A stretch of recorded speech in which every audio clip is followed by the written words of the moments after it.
Hola amigos, bien o no, saludos otra vez desde Medellín. Hoy, phrasal verbs, because you can't get enough. I know, just when you thought it was safe, but we're going to give you some more because the last one was very popular. So today we have another 7 different phrasal verb type expressions, some of which are not obvious, and we have some example sentences to help us. So let's have a look. Leave behind. Leave behind. So really this kind of means to abandon or not take something with you, leave behind. And here are some ways we can use this. So perhaps you're meeting some new friends and you say to them, but where's Bob? I thought he'd be with you. Where's Bob? Oh, we left him behind. Like, he didn't come with us. We left him behind. Sometimes you can physically leave another object. So like, we left our luggage behind at the station. So again, we didn't bring the thing or the things with us. We left them behind somewhere else. But it doesn't have to be a physical thing. A common phrase is leave your troubles behind. So those unfortunate thoughts you're having, leave them behind, forget about it. It's another way of saying forget about it. Leave it behind you, put it behind you. Yep. Let's try the next one. Dig up. Dig up. Well, there are 2 ways to look at this. The more obvious one is literally you're digging a hole in the ground. That's digging something up to unearth, earth being the ground or the soil, so you're moving the earth, digging it up.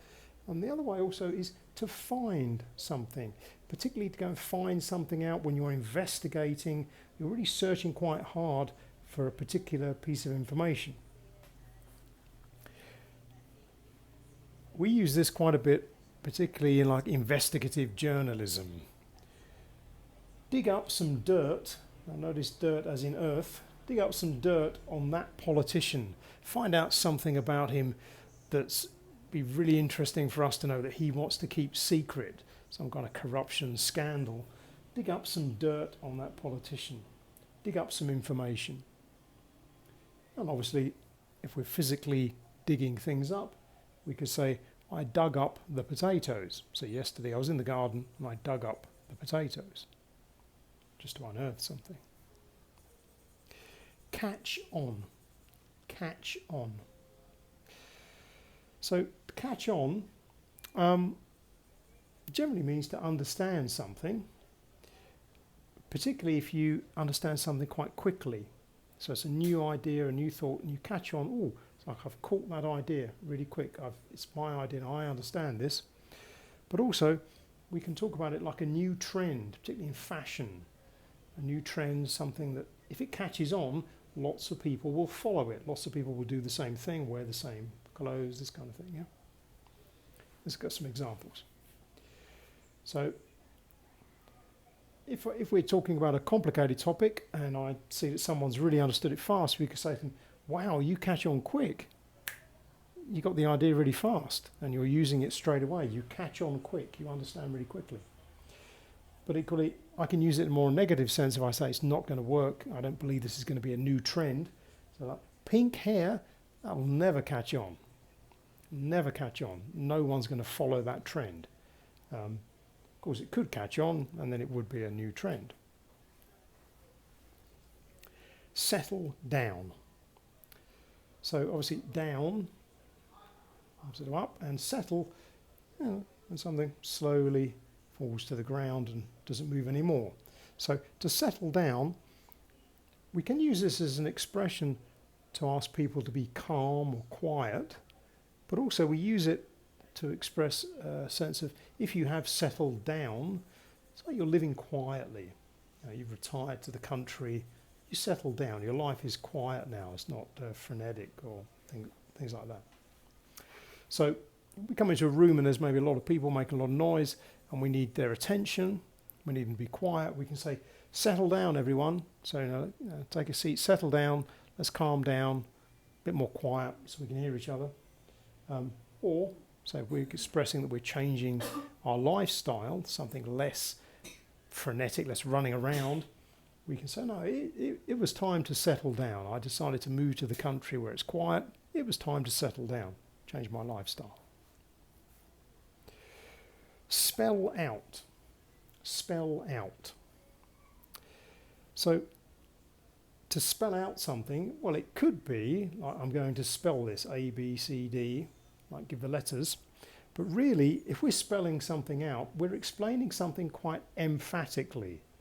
Let me spell this out. So I'm going to make sure there's no misunderstanding. So it's something where I'm saying it perhaps in a slightly cross way, and certainly with a very, very assertive manner. So let me spell out how it's going to be. So there's no doubt that it's what I'm saying is going to happen. Let me spell out how it's going to be. What's going to happen? Notice this is different from let me spell it. If I want to spell something, I'm asking your permission really to spell the word, because maybe like I'm trying to give an address or something in the town, it's difficult to spell it. Let me spell it. And I can spell out the word, you know, M-E-D, blah, blah, blah, yeah? Which is different from let me spell out. If I'm spelling out, I'm being very assertive in telling you what I want to happen. Yeah? Back away. Oh, okay, so back is like behind us, and away is with some sense of distance. So to back away is really to retreat from a dangerous situation. Quite literally, I'm backing away, I'm walking backwards. It also implies that I'm looking at the threat that's coming towards me. I'm not turning around and running away, I am backing away, I'm walking backwards, looking at the threat that's coming to me.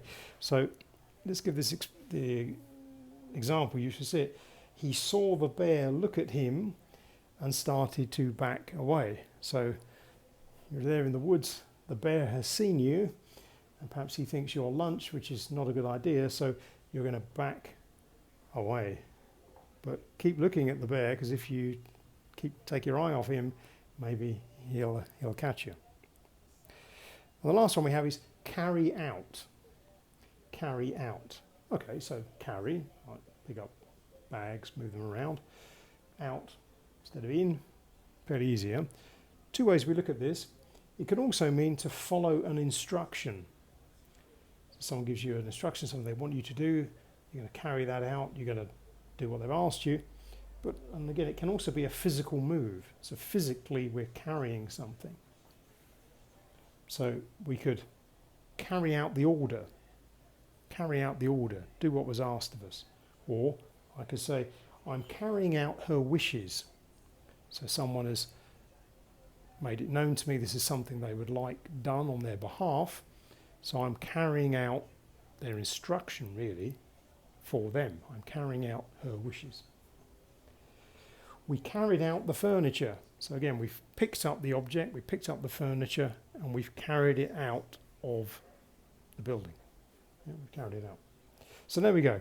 Another whole batch of new phrasal verbs for you to try. So leave behind, dig up, catch on, settle down, spell out, back away, carry out. Hope those ones are useful. Déjame saber en los comentarios. Until next time, from Medellin, Cheerio.